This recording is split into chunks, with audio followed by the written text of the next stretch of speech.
네, YTN 라디오 출발 새 아침 3부 문을 열었습니다. 먼저 경제 박뉴스 지금 만나봅니다. 네, 복잡하고 어려운 경제 이야기를 쉽고 재미있게 풀어드리는 시간입니다.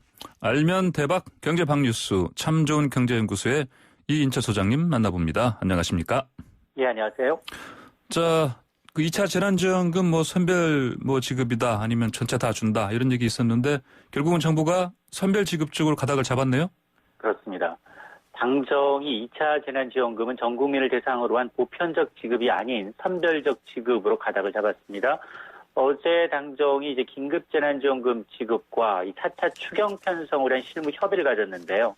이 자리에서 이 보편적 지급보다는 선별 지급의 무게를 두되 선별 지급 시에는 소득 기준보다는 코로나19에 따른 사회적 거리두기 강화 실시로 인해서 직접적으로 피해를 본 업종과 계층을 선별해서 지원하겠다는 겁니다. 네. 자, 이렇게 되면 지원 대상 업종은 노래방이나 PC방, 카페, 음식점, 여행사, 유원시설, 호텔과 같은 이 정부의 방역 지침으로 문을 닫아서 영업에 차질을 빚은 업종이 대상인데요. 지원 방식은 단순히 현금만 지원하는 게 아니라 이외에도 지역상품권, 돌봄 쿠폰, 청년 구직 촉진 지원금, 고용유지 지원금 등 다양한 지원 방식이 검토되고 있는 것으로 전해지고 있는데요. 어쨌든 이 재난지원금 지급을 위한 4차 추경 예산 규모를 놓고는 7조 원 플러스 알파, 최대 9조 원까지 이제 거론이 되고 있습니다. 어쨌든 당정은 이번 주말 내에 2차 재난지원금의 지급 대상과 규모를 확정한 이후에 국회에서 조속히 처리해서 이달 말 추석 연휴 이전에 재난지원금 지급을 시작하도록 할 방침입니다. 네, 자, 그런데 정부가 또 이 코로나19 극복을 위해서 이른바 한국형 뉴딜 펀드에 국민들의 참여를 적극 유도하기로 했다고요? 그렇습니다. 정부가 이 코로나19 극복하고 새로운 일자리 창출하기 위해서 한국형 뉴딜 사업을 추진하고 있습니다. 한국형 뉴딜은 그린 뉴딜과 디지털 뉴딜로 향후 5년 동안 총 170조 원을 투입해서 새로운 일자리 190만 개를 만들겠다는 거대 프로젝트인데요. 예. 이 가운데 20조 원, 공공자금으로 7조 원, 민간 투자자금으로 13조 원, 이렇게 20조 원 규모의 뉴딜 펀드를 만들어서 내년부터 일반 투자자들에게 데이터나 인공지능, 전기차, 태양광 산업과 같은 한국형 뉴딜 사업에 투자를 허용한다는 겁니다. 네네. 자, 이렇게 되면 사실은 민간 자금을 지원하는 민간 뉴딜 펀드가 이제 가동되는 셈인데요.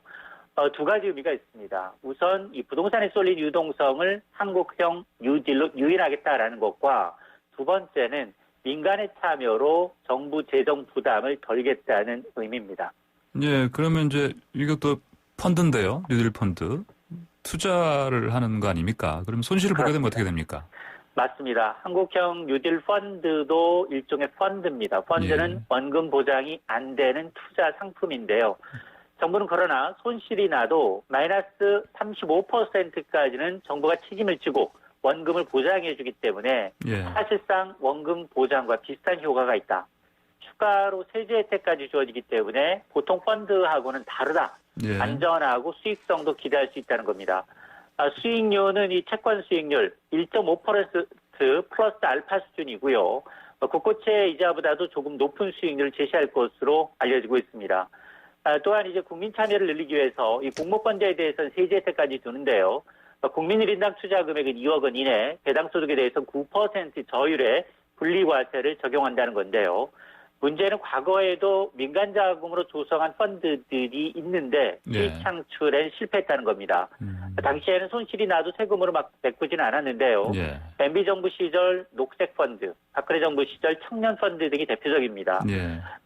이게 수익률, 마이너스 수익률을 내거나 정권이 바뀌면서 유야, 무야된 경우인데 또 하나가 이것도 어마어마한 펀드인데 손실을 또 다른 국민의 세금으로 메꾸고 있다라는 반대 논리도 만만치가 않습니다. 네, 그렇군요.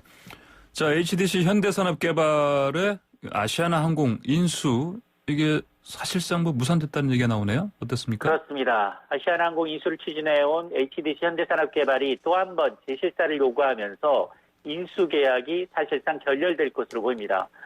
현대산업개발이 이메일을 통해서 지난해 12월 계약한 당시와 지금 상황이 크게 달라진 만큼 12주간의 재실사가 필요하다는 입장을 산업은행에 전달했습니다.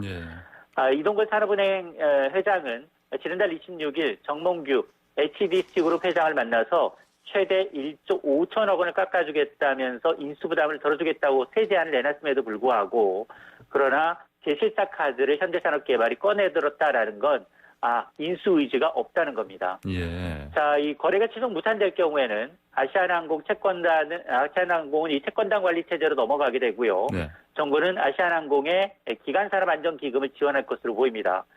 채권단은 장기적으로 재매각을 추진한다는 입장이지만 코로나19로 항공업종 전망이 불확실한 상황에서 예. 대체 인수자를 찾기도 어려울 뿐만이 아니라 그리고 계약금 2,500억 원을 둘러싼 법정 공방도 이어질 가능성이 높습니다. 네, 오늘 말씀 잘 들었습니다. 감사합니다. 네, 고맙습니다. 네, 지금까지 참 좋은 경제연구소의 이인철 소장이었습니다.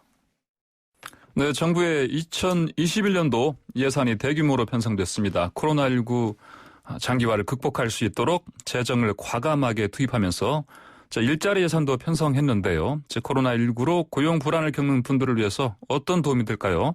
고용노동부 임서정 차관 연결해서 일자리 예산에 대해서 이야기 나눠보도록 하겠습니다. 임서정 차관님 안녕하십니까? 네, 안녕하십니까? 네. 자, 먼저 코로나19 재확산 상황 때문에 고용시장의 위기감도 훨씬 더 커지고 있습니다. 어떤 직종, 어떤 분야가 특히 취약층으로 보입니까?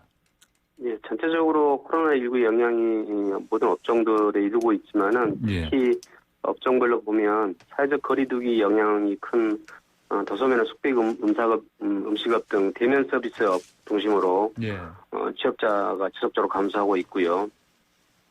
그리고 제조업 경우도 국제적인 코로나19 확산 때문에 수출이 감소하면서 아직 어려움이 있습니다. 고용 형태별로 보면 상용직보다는 임시 일용직 쪽에서 감소폭이 크고 고용은 있는 자영업자도 어려움이 있습니다. 연령대로 보면 신규 채용이나 연기, 축소 등이 상황 때문에 청년층이 가장 어려운 상황이고요.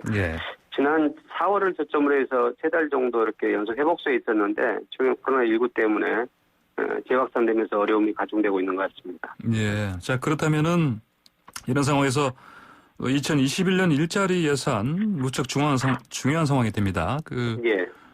당연히 이런 취약층에 어떤 중점을 두고 어떤 예산을 투입하는 그런 식으로 내년도 예산안을 편성했다 이렇게 보면 되겠습니까? 예, 그렇습니다. 작년도 본예산 대비해서 5조 1천억 원이 늘어난 30조 6천억으로 편성을 했고요. 2년 연속 20% 이상 증액된 액수입니다. 방향은 코로나19로 위축된 고용 상황에 대응할 필요성이 있는 부분들과 그다음에 국민들이 체감할 수 있는 실질적으로 성과를 낼 수 있는 그런 분야에 투자를 하는 건데요. 크게 보면은 내년 1월 1일부터 시작되는 국민취업지원 제도를 통해서 적극적인 취업과 생계 지원을 하고 두 번째로는 근로자의 고용 안정하고 청년, 여성, 고령자 등 맞춤형 일자리 지원을 강화할 예정입니다. 또 그리고 몇 번 발표를 했습니다만 전국민 고용보험 확대를 하기 때문에 특히 예술인과 특고 종사자에 대한 고용보험 확대 부분이 들어있고 또 앞으로 신사람의 신기술 분야에 대한 부분도 중요하기 때문에 미래형 핵심 인재를 키우는 데 대해서 투자할 계획입니다. 자, 그러면은 이제 이 일자리를 또 유지하면서도 창출하는 이런 게 매우 더 중요해지는 상황인데요. 관련해서 계획이 좀 있습니까? 어떻습니까? 우선은 일자리 유지하는 부분은 고용 유지 지원금이 가장 큰 역할을 했었고요. 그래서 내년도에서도 1조 1,800억 정도를 반영했는데 약 45만 명 정도가 수혜를 받을 것으로 생각하고 있습니다. 또 자치단체에서 스스로 고용위기에 대응할 수 있도록 하는 부분도 중요하다고 판단해서 고용안정 선제대응 패키지라는 사업을 가지고 8개 정도 자치단체에서 컨소시엄을 통해서 사업을 할 수 있도록 할 계획이고요. 그리고 대상별로는 우선 청년 같은 경우는 노동시장을 진입하고 유지하고 또 재취업을 하는 게 가장 중요하고 지금 어려움을 겪고 있기 때문에 청년 추가 고용 장려금 9만 명, 청년 디지털 일자리 사업 5만 명, 청년 내일 체험 공제 10만 명 이렇게 해서 청년에 대한 투자를 확대하거나 계속해 나갈 계획이고요. 또 한편으로 공공 쪽의 일자리도 굉장히 중요해서 현 상황에서는 민간 일자리 진입이 어려운 취업 취약계층 보호를 위해서 금년도 95만 개보다는 늘어난 103만 개를 제공할 계획으로 있습니다. 예, 자, 이제 항상 이렇게 이제 고용노동부에서 이제 정책 발표하실 때마다 예. 일자리 늘리는 부분 특히 관련해서 방금 예. 이제 공무원 부분 늘린다 말씀하시는데 예. 이런 부분에서 이제 사실 어떻게 보면 뭐 어떤 수치를 높이기 위한 뭐 단기 일자리만 늘리는 거 아니냐 이런 지적들이 예. 항상 나오곤 했습니다. 예. 예. 어떻게 보십니까? 예. 네, 우려가 있을 수도 있겠지만은 예. 취약계층에 대한 직접 일자리를 예산을 통해서 하는 부분은 최근에서만 하고 있는 건 아니고요. 2012년도 같은 경우 보면은 2조 5천억, 그리고 내년 같은 경우는 3조 1천억이기 때문에 그리고 그 사이에서도 계속 있어왔던 거고요. 특히 지금 같은 전례 없는 경제위기 상황에서는 재정의 적극적인 역할이 어느 때보다도 중요하다고 보고 있습니다. 예. 그리고 이런 재정 지원 일자리들이 취약계층에게는 일 경험도 제공하지만 일종의 저소득층에 대한 소득 보전 역할도 하고 있고요. 네, 네. 특히 고령화가 빨리 진행되지만 우리나라가 OECD 국가에 비해서 노인에 대한 사회 안정성이 취약하기 때문에 노인 일자리 확대는 당연히 필요하고요. 또 불가피한 측면도 있습니다. 우려하시는 부분들에 대해서는 저희들이 7월 14일 날 한국판 뉴딜에 대해서 발표를 한 바 있고요. 이걸 통해서 앞으로 2025년까지 민간 부분에 대한 일자리를 획기적으로 늘려가는 것을 계획을 하고 있기 때문에 한편으로 그렇게 진행을 하면서 또 한 부분은 재정을 통한 일자리도 특히 현 시점에서는 중요하다고 보고 있습니다. 예, 네. 자, 방금 전에 국민취업지원제도 말씀하셨습니다. 예. 이게 1조 2천억 원 규모로 59만 명에게 지원하는 그런 제도라고 말씀하시는데 그러면 이제 이 제도를 통해서 어떤 분들이 지원을 받을 수 있습니까? 구체적으로? 예. 국민취업지원제도는 고용보험의 혜택을 받지 못 받는 분들을 대상으로 하고 있는데요. 그래서 고용보험 실업급여를 받으시는 분들은 그거를 받으면서 재취업을 준비하거나 직업훈련을 받게 되는데 그런데 가입할 수 없었거나 가입하더라도 오래돼가지고 다시 실업급여를 못 받는 분들이 계시지 않습니까? 그런데 특히 이제 청년이나 장기 실업자, 저소득층, 경력단절 여성 이런 분들은 취업하려고 하면 사실은 준비하기가 쉽지 않은데요. 그래서 취업 지원 서비스를 제공하면서 그 중에서도 저소득 구직자나 청년 등에 대해서는 이런 분이 한 40만 정도 될 걸로 예측하는데요. 취업 지원과 함께 구직 기간 중에 생계 안정을 위해서 구직 촉진 수당이라는 지원을 50만 원을 6개월간 이렇게 지원하려고 하는 겁니다. 그리고 이제 취업 지원 서비스라고 하면은 개인별로 구직 활동 계획서를 이렇게 상담을 통해서 확인하고요. 그리고 본인 이제 개인별로는 다 이게 직업훈련이 부족하거나 또는 일 경험이 부족하거나 또는 복지적인 측면이 부족해서 일자리에 못 나오거나 하는 분들이 있지 않습니까? 이런 부분들을 다 연계해서 취업으로 연계하고자 하는 겁니다. 네. 자, 이 코로나19 재확산 때문에 사회적 거리두기가 특히 수도권 같은 경우는 이제 2.5로 좀 강화된 상황입니다. 이 때문에 이를테면 헬스장, 탁구장, 학원 등 여러 곳에서 급식도 마찬가지고요. 집합 제한되고 있습니다. 자, 이에 따라서 또 이런 데서 일하는 분들도 계시고 고용이 불안해지는 분들이 많을 수밖에 없는데요. 이분들도 도움을 좀 받을 수 있겠습니까? 그런 제도가 있습니까? 상반기에도 가장 많이 활용했던 게 고용유지 지원금이고요. 고용유지 지원금은 경영난으로 이제 고용 조정이 불가피하지만 사업주가 해고라든가 이런 것도 고용 조정하지 않고 휴업이나 휴직 등을 통해서 고용 유지를 하면 기업의 입장에서도 사업주 입장에서도 인건비의 부담이 있기 때문에 그 인건비를 최대 90%까지 정부가 지원해주는 사업입니다. 90%까지요? 그런데 이제 이런 것들을 요건을 메우기가 쉽지 않기 때문에 방역 2.5단계 수도권 집합금지라든가 제한 사업장에 대해서는 특별한 매출액 감소 등 같은 요건을 보지 않고 그냥 인정해 주려고 하고 있고요. 다만 이제 지원 대상은 전체 근로시간의 20%를 초과해서 휴업하거나 또는 1개월 이상 휴직을 실시해야 되는데 이런 것들은 고용부문 홈페이지에 가서 확인하시면 될 것 같습니다. 자, 이런 사업장들도 문제지만요. 이제 어린이집 또 유치원은 휴원하고 초등학교, 중학교, 고등학교는 또 원격 수업들 들어갔습니다. 특히 이제 이런 상황에서 이 맞벌이 가정이 참 곤란한 상황이 많습니다. 어떤 제도를 활용할 수 있는 게 있겠습니까? 그간에는 보통 연차유급휴가로 하면 15일에서 25일 정도를 사용할 수 있기 때문에 연차휴가를 사용하신다든가 예. 아니면은 회사 내에서 이제 재택근무를 하시는 분이나 또는 시차 출퇴근제를 활용해가지고 기업별로 대응을 해야 하고요. 금년도에는 저희가 가족돌봄 휴가라는 제도를 새롭게 만들어서 네네. 연 10일 내 범위 내에서 사용할 수 있도록 하고 있습니다. 근데 이제 이게 무급이기 때문에 근로자들 입장에서 부담이 돼서 네. 코로나19로 자녀 돌봄 등의 사유가로 사용하면 정부에서 하루 5만 원씩 최대 10일간 사용할 수 있도록 정부가 지원을 했고요. 9월 2일 기준에서 12만 명 정도가 이걸 활용을 하셨습니다. 네네. 근데 이제 새롭게 또 코로나가 확산되면서 너무 짧은 거 아니냐라는 그 여론도 있고 하기 때문에 지금 국회에 관련해가지고 법안들이 좀 다수 발의되어 있는 상태이고요. 예. 조만간 논의를 할 걸로 보여지고 정부에서도 법안이 신속히 추진될 수 있도록 적극 지원할 계획으로 있습니다. 이제 이런 기본적으로 이런 새로운 제도 또는 기존 제도라도 강화할 때는 항상 이를테면 업장의 고용주 아니면 기업 예. 경영인 이 사측하고 또 어떤 하여튼 그쪽 협조가 좀 필요한 예. 상황 아닙니까? 예. 그런 것들은 어떻게 해야 됩니까? 우선은 회사 입장은 아무래도 어려운데 예. 이런 상황이 되면 더 어려울 수도 있다고 생각합니다. 그렇지만은 상황에 대해서 사업들이 이해는 하는 경우도 충분히 있고요. 예. 제도를 몰라서 활용이 안 되는 근로자도 잘 모르거나 또는 사업도 잘 몰라서 하는 경우들이 있어서 우선은 전 사업장에 대해서 저희들이 제도를 홍보하려고 하고 있고 특히 이런 제도들이 필요한 사업장에 대해서는 15,000원 정도는 저희들이 직접 이렇게 골라서 더욱 홍보를 강화하려고 하고 있고요. 예. 사업장에 대해서는 사실 줘야 되는데도 불구하고 그렇지 않은 경우들이 좀 약간 의심이 가는 사업장도 있기 때문에 예. 9월 동안에는 취약사업장으로 저희들이 보고 약 2,700개소에 대해서는 직접 지도할 계획이고요.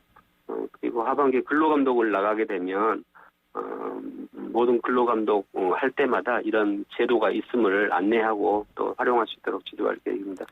그럼에도 불구하고 지금 말씀하신 대로 못하는 경우들이 있는데 그런 경우는 고용노동부의 홈페이지에 저희들이 예.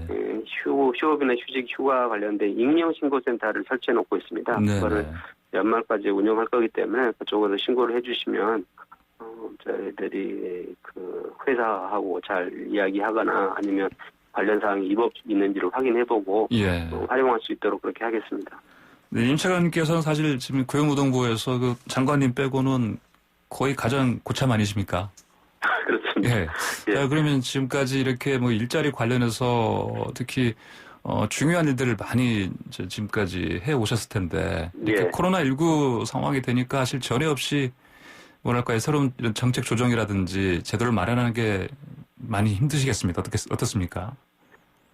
힘들긴 하지만 좀 중요한 상황이라고 생각하고요. 다른 나라에 비해 가지고 저희들이 제도를 좀 빠르게 도입하고 노력을 하고 있다고 보여지고 그래서 물론 이제 어렵긴 하지만 고용 상황이나 경기 상황이 다른 나라에 비해서는 그래도 외국에서 봤을 때는 그래도 좋은 평가를 받고 있다고 보여지고요. 예. 다만 이제 이런 부분들이 예산이라든가 이런 게 동반이 돼야 되는데 또 어려움이 있는 것도 사실입니다. 고용보험기금은 원래 이런 상황에서 좀 쓰고 그다음에 좀 경기가 좋아지면 다시 이렇게 축적하는 그런 상태에 있기 때문에 그런 걸 당연히 좀 이해해 주시는 분도 계시지만은 또 그렇지 않다는 부분도 있어서 한편으로는 이런 것들을 이 어려운 상황에 쓸 수 있도록 고용보험의 기금에 대한 어떤 건전성에 대한 부분 그래서 유사 중복 사업에 대한 부분은 좀 정리를 하고 그리고 필요한 부분들은 일반에게로부터 전입을 더 받는다든가 하고 있습니다. 지난번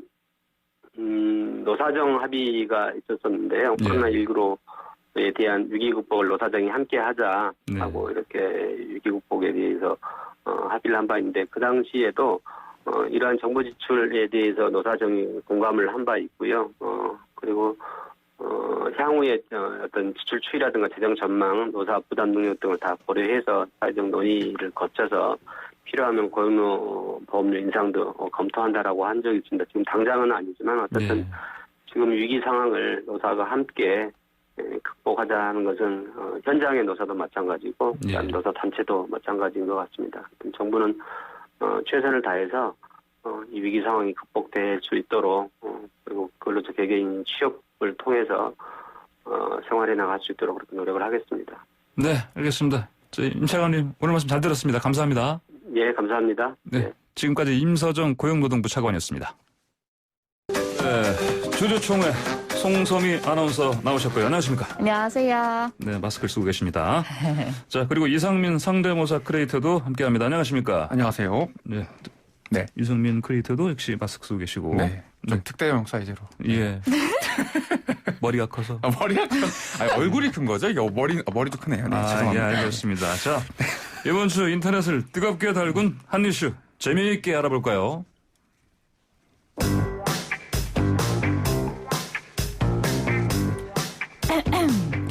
뭐해라는 두 글자에 네가 보고 싶어 나의 속마음을 담아. 안녕하세요. 아이유입니다. 오늘 제 팬사인회 와주셔서 감사합니다. 안녕하십니까. 안녕하세요. 사인해드릴게요. 성함이 어떻게 되세요? 인이라고 적어주세요. 이니님. 아니, 이게 누구십니까? 여기서 이렇게 만나 뵙다니요. 한 대표. 오랜만이에요. 안 대표도 아이유 씨 팬입니까? 팬이라뇨. 제가 노원지부 팬클럽 회장입니다. 맞아요. 저는 아이유이고 안 대표님은 이번에 저희 팬클럽 노원지부 회장 되셨어요. 아니, 그런데 지난번에 저보고 블랙핑크 좋다고 그러지 않았나요? 어머. 아니, 이니님 진짜예요? 저보다 블랙핑크가 더 좋아요? 참말로 맞습니다. 제가 확실하게 들었습니다. 블랙핑크가 더 좋다고 했습니다. 뚜두뚜두뚜두 하면서요. 아니, 그게 아니라. 큰일 났네, 이거. 그럼 제 노래 한번 불러보세요. 아는 노래 하나라도 부르면 인정해드릴게요. 맞아요, 맞아. 한 소절이라도 부르면 깔끔하게 인정하겠습니다. 무슨 노래 하지? 뚜두. 거봐요, 아이유님. 이니님은 블랙핑크를 더 좋아한다고요. 어떻게 이럴 수가 있어요? 진짜 실망스러워. 나는요, 아이유가 좋은 걸 어떡합니까? 뭐야, 대박 음치였어. 아이유 씨 앞에서 실망입니다. 네. 꽁트는 꽁트일 뿐. 문재인 대통령과 안철수 국민의당 대표가 아이유 팬클럽 활동을 하는 건 아니라는 점 말씀. 전혀 아닙니다. 네. 아니죠? 네. 혹시 하고 계시면 어떻게 할 거예요? 하고 계시면 지금 충격과 공포인데요. 예. 자, 꽁트에서 방금 얘기 나왔고 자, 노래까지 부르셨잖아요? 정말 급박하게 찾아봤습니다. 네. 얼굴이 빨개지셨습니다. 제가 소화할 수 있는 노래가 없더라고요. 너무 음이 높으셔서. 그래요? 그래요. 자, 그러면 두 분은 아이유 씨 노래 중에 뭐 좋아하는 곡 있어요? 저는 좋은 날 좋아합니다. 좋은 날? 예. 아까 잠깐 하셨잖아요. 나는요, 뭐죠? 오빠가 좋은 걸. 어떻게, 네. 죄송합니다. 선생님 웃어주세요. 웃어주세요. 아니, 제가 노래까지 여기 아침 라디오에 부르는데. 노래예요? 창이에요? 반창. 네. 자, 그런데 최근 방금 노래까지 불러주신 아이유 씨의 그 간호사 얼음젓기 기부 소식 정치계를 뜨겁게 달구고 있네요. 네. 이게 미담인데 원래? 맞습니다. 미담은 훈훈하게 해주는 건 따뜻하게 해주는 건 맞지만 뜨겁게 달굴 일은 없는데 이게 어떻게 된 일입니까? 네, 아이유 씨가 예. 코로나19 방역을 위해서 의료 현장 최전선에서 사투를 벌이는 간호사들 지원에 나섰어요. 굉장히 따뜻하고 기분 좋은 소식이잖아요. 네.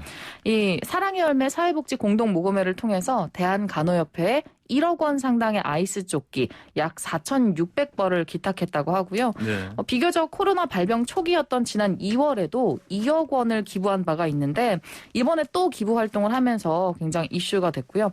이 아이스 조끼는 이 방호복을 입고 더위에 시달리는 간호사들을 위해서 전국 선별진료소하고 의료기관에 보내질 계획이라고 하는데 네. 이걸 또 이제 문재인 대통령님께서 지난 2일 페이스북에 아이유 씨가 또 간호사들을 위해서 이렇게 네. 기부를 했다라고 글을 올리시면서 좀 이슈가 됐습니다.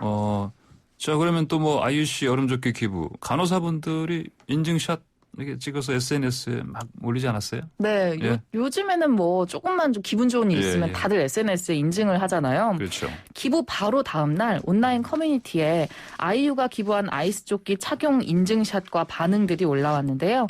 한 간호사는 간호사라고 이제 적힌 검은 조끼를 찍어서 사진과 함께 아이유 느님, 아이유와 하느님을 합친 아이유 느님 감사해요 라면서 마음을 표했고요. 아, 그런 식으로 말을 만드는군요. 네네. 아, 예. 계속하세요. 황보선 느님 뭐 약간 이런 느낌인 거죠? 네. 그 좀 이상합니다.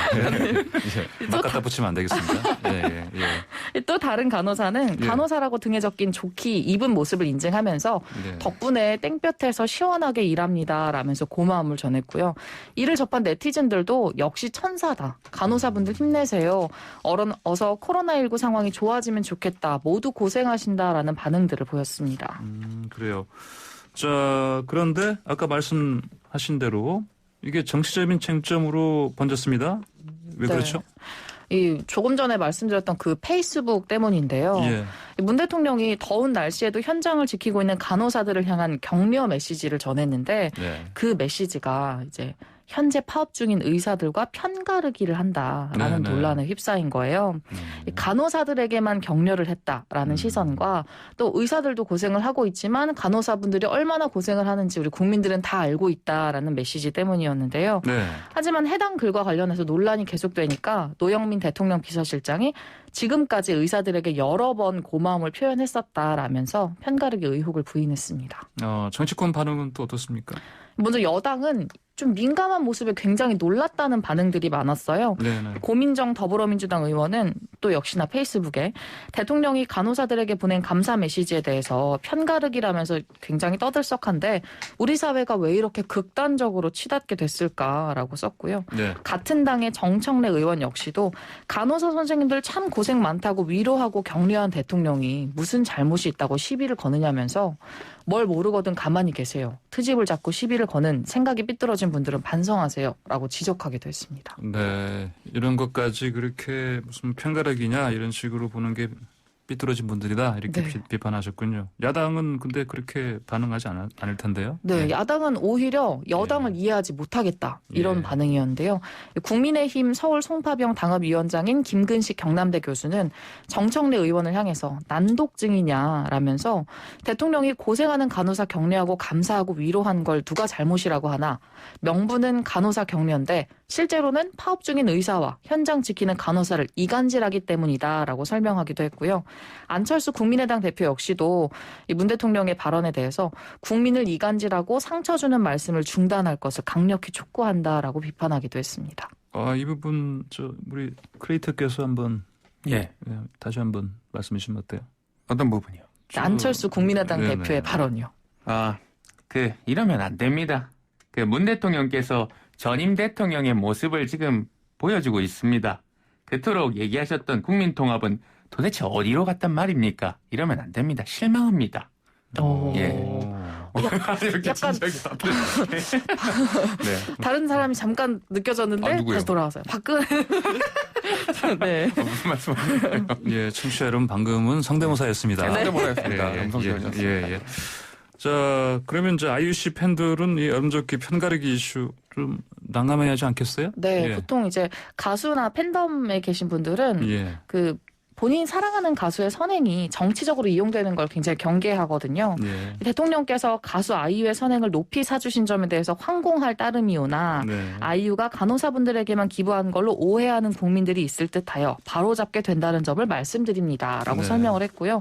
실제로 아이유는 지난 2월에 대한의사협회 의료진을 위해서 1억 원 상당의 의료용 방호복 3,000벌을 기증했고요.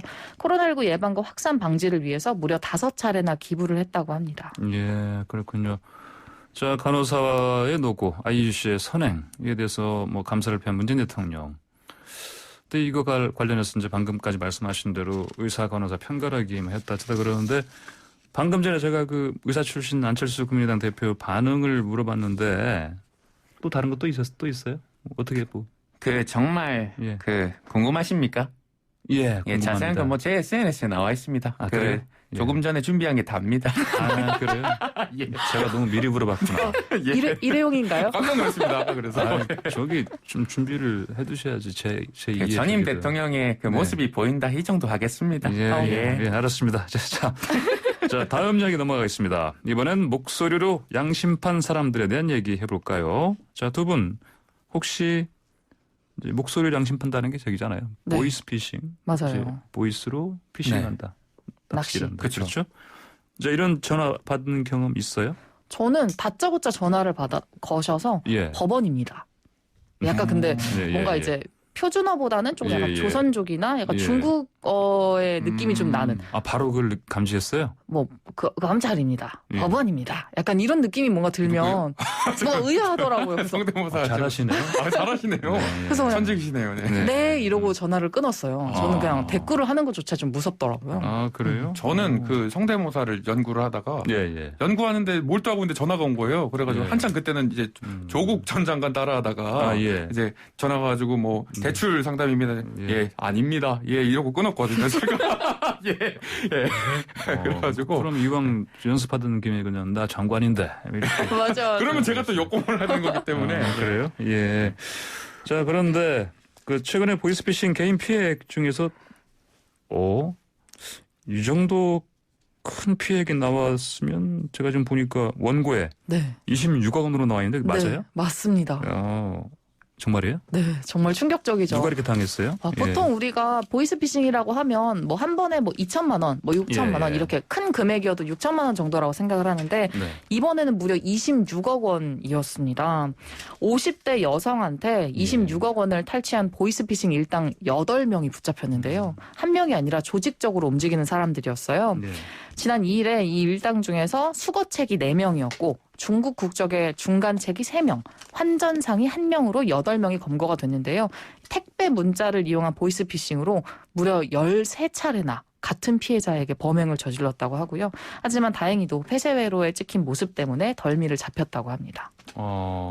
택배 문자로요? 네. 요즘 택배가 많으니까 또 이런 쪽으로 이런 걸 또 이용하는군요. 근데 수법이 어땠어요? 택배 문자로 도대체 어떻게 했길래 이게 네. 속아 넘어갔을까요? 이 내용을 듣는 청취자 여러분들도 예. 조심하셔야 될 것 같은데요. 네. 범인들이 지난 8월 말에 서울 성동구에 사는 A씨에게 문자를 보냈는데 예. 곧 택배 물품이 주소지로 배송됩니다라고 문자를 보냈는데요. A씨가 택배를 시킨 적이 없어서 여기에 전화를 건 거예요. 네. 그랬더니 일당 중 한 명이 자신을 검찰 직원이라고 소개를 하면서 당신의 개인정보가 범죄에 사용돼서 계좌를 검수해야 한다. 곧 금융감독원 직원이 집으로 갈 테니 돈을 전달하라 라고 말을 한 거예요. 그래서 실제로 금감원 직원이라고 밝힌 사람이 A씨를 찾아갔고요. A씨는 우체국에서 인출한 현금을 여행용 캐리어에 담아서 전달했다고 합니다. 그런데 같은 방법으로 나흘 동안 총 13차례에 걸쳐서 26억 원이나 전달을 했고요. 이해가 선뜻 가지는 않습니다. 그렇죠. 14차례나 이렇게 감지하지 못하시고, 하여튼 참 안타까운 상황이네요. 근데 어쨌든 뭐 다행히 그 범인들 많이 잡았으니까, 근데 그 중에 한 명은 안 잡혔다면서요? 네. 예. 가장 중요한 주범이 아직 예. 잡히질 않았어요.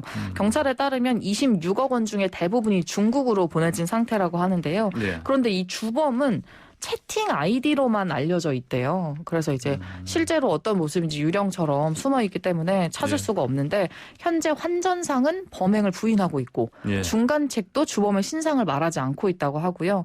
게다가 한국인 수거책들은 지시한 이들뿐만 아니라 서로도 모르는 사이였다고 합니다. 점조직이었구나. 네. 네. 요즘엔 자녀인 척하면서 사칭하면서 기프트 카드 사달라고. 야, 이 참 별 보이스피싱 다 있네요. 이런 범죄도 있다면서요? 네, 최근에는 엄마, 나 휴대전화를 잃어버렸는데 편의점에서 기프트카드 상품권을 사줘라는 보이스피싱 수법이 속출하고 있습니다. 대포통장을 따로 구할 필요도 없고 계좌 지급 정지도 면할 수 있다는 이유로 상품권을 미끼로 사용하는 건데요. 예. 국민청원에는 기프트카드 대리구매 요구로 1,000만 원가량의 피해를 봤다는 청원도 올라오기도 했습니다.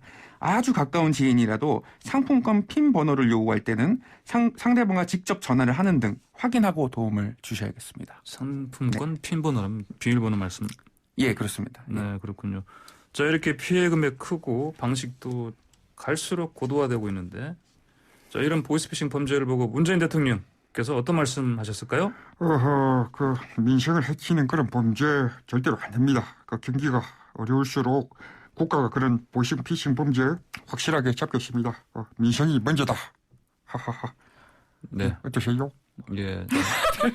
이제 약간 눈치를 보시네요. 네. 제가 눈치 엄청 봅니다.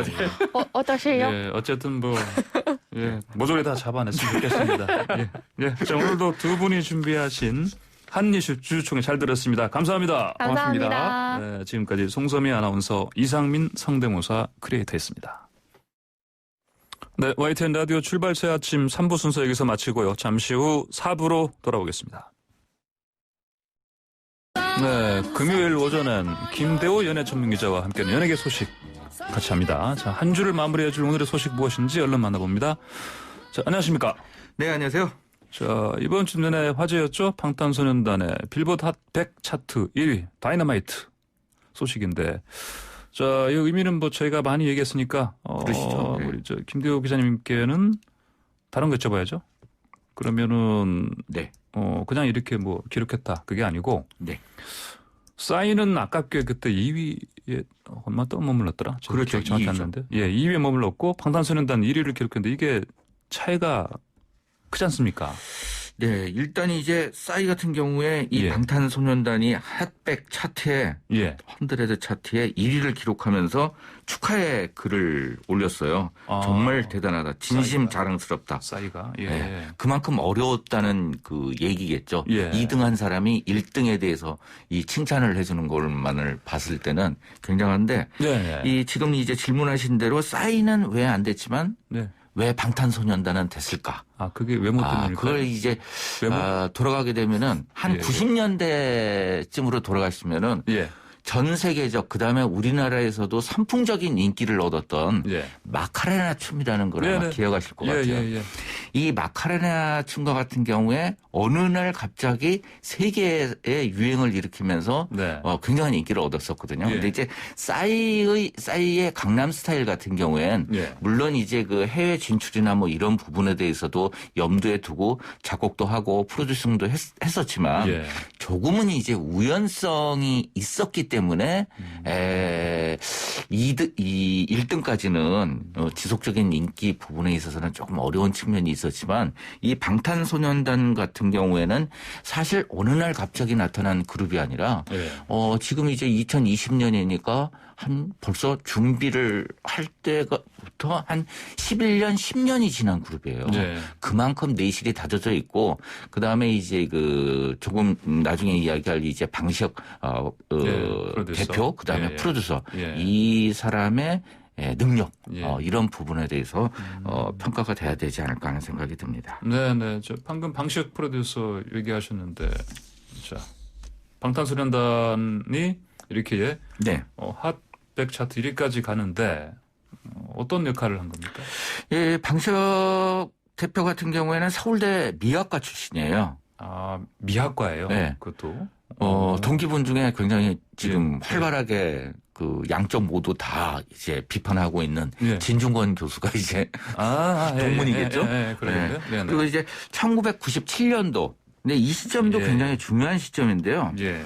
바로 이제 1997년 말에 IMF가 시작이 됐었잖아요. 예. 그러면서 정말 그 우리나라 가요계도 초토화가 되다시피 했습니다. 네. 했는데 이제 이 방시혁 대표가 프로듀서 같은 경우에 1997년도에 예.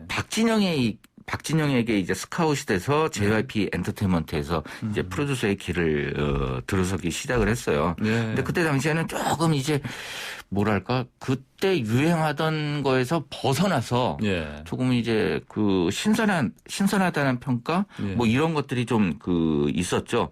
그런데 이제 이 북미나 유럽 지역의 어떤 느낌이 나는 작곡들을 하면서 조금은 이제 시대를 좀 너무 빨리 갔었던 네네. 그런 그게 있고 예. 그다음에 이제 방시혁 프로듀서 같은 경우에는 어떤 이 작곡이나 프로듀싱을 할 때 이 그 소비자 그러니까 이제 음악 팬들이 무엇을 원하는지에 대해서 네.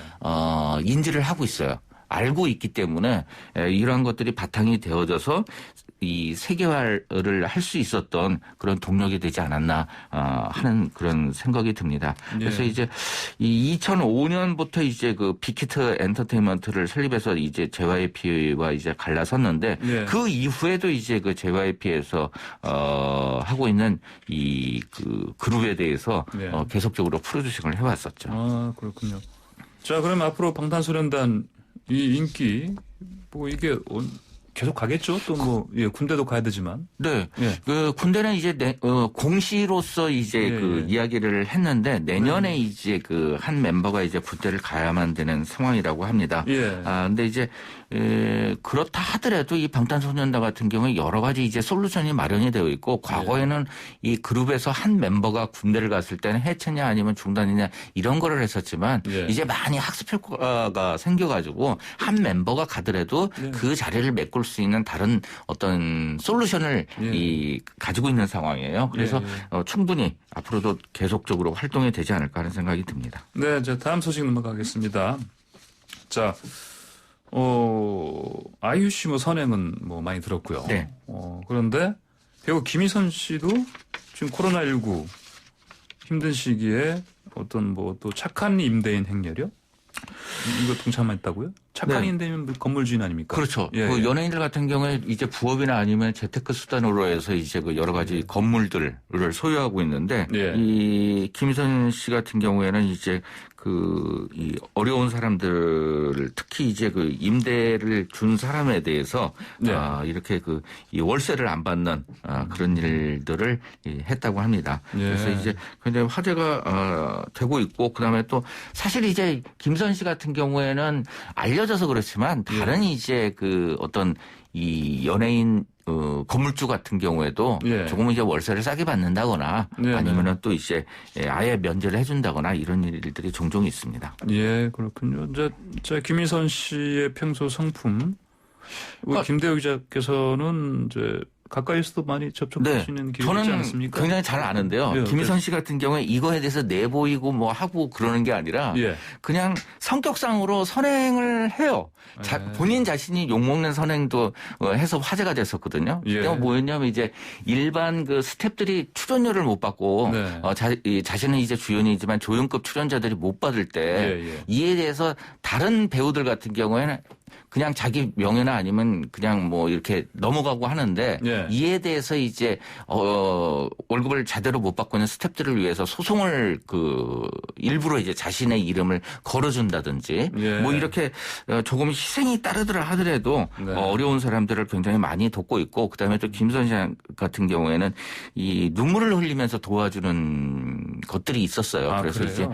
이제 그런 모습을 보면서 성격이다라는 생각이 들고 행복한 그 엄마로서 이제 열심히 살고 있는 것 같습니다. 예, 아까 김대우 기자께서 뭐 얘기 나누다 보니까 뭐 내장사에서 뭐 동승하셨다고 말씀하셨는데 동승 몇 년? 한 1년 6개월 제가 동승으로. 아니 그러면요. 지금 김 기자님의 그 성함에 대호, 대호각성. 아니 간단해요. 그냥 그건 아니고요. 제가 말띠인데 큰 대자에 말 오자예요. 말띠라서요. 뭐 저는 대호각성 뭐 강철대호 뭐 얘기 많이 들었어요. 예, 그렇군요. 저는 왜 이런 말씀 여쭤보냐면은 이제 그런 어렸을 때부터 수행을 하신 분 입장에서 어떻습니까? 이렇게 김희선 씨의 어떤 이런 성품이 또 달리 보일 것 같아요. 그러니까 그 품성에 대해서 저는 사실 좀 싫어하는 단어이긴 하는데 원래부터 그렇다는 거는 있을 수 없다고 생각이 드는데 이렇게 옆을 지켜보면 사람마다 남이 어려우면 꼭 도와줘야만 본인 마음이 편한 사람들이 있거든요. 근데 그런 사람 중에서 김희선 씨가 그 연예계에서는 몇 안 되는 사람 중에 대표적이라고 할 수 있겠고 이렇게 또 연예인들 같은 경우에 성공을 하면서도 안 알려지면서 선행을 하시는 분들이 굉장히 많다는 거. 반드시 뭐 이 비싼 차, 뭐 돈을 많이 벌고 자기 것만 챙기는 연예인보다도 안 보이게 도와주시는 분들이 많다는 거에 대해서 좀 말씀드리고 싶네요. 네. 자, 다음 소식은 가수 이효리 씨 다시 전성기를 맞이한다는 뭐 얘기도 있는데, 근데 뭐 갑자기 SNS 활동 중단한다고 선언이네요? 네, 이효리 씨가 상당히 뭐 선한 영향력 등등으로 해가지고 많이 피곤했었죠. 근데 최근에 이제 SNS를 그만두겠다 이렇게 선언을 했어요. 그리고 이제 어제는 드디어 이제 막셀. 그러니까 이제 무슨 단어인지 아세요? 네네. 심장만. 마지막 예. 셀카 이것을 올리면서 이제 활동 중단을 선언을 했는데 네네. 예, 제가 생각할 때 연예인들이 이런 이제 SNS 활동할 때 굉장히 피곤한 경우들이 많거든요. 네네. 어떤 말 한마디 꼬투리 잡고서 이제 얘기하시는 분 그것들이 진위가 잘못 알려지는 부분 네. 이런 부분들이 굉장히 많은데 조금 한번 이렇게 멈췄다가 예. 이 상황들에 대해서 좀 뭐랄까요 무소유 예. 그런 생각으로서 좀 네.